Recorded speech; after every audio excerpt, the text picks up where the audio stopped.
Bak öksürecek şimdi bak. Atma, taş atma. Bak şimdi nasıl öksürecek. No. Hadi öksür. Korkan inek ya bu Mustafa. Bu korkan inek bu. Şşt. Hadi. Hadi inek öksür, suyundan iç. Bak geliyor ha. Şimdi öksürecek bak. Kafasını çıkardım öksürür. Hadi. Hadi görelim.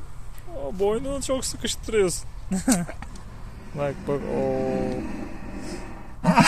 Öksürdü. Yakaladık senin öksürüğünü. Bir daha öksürecek.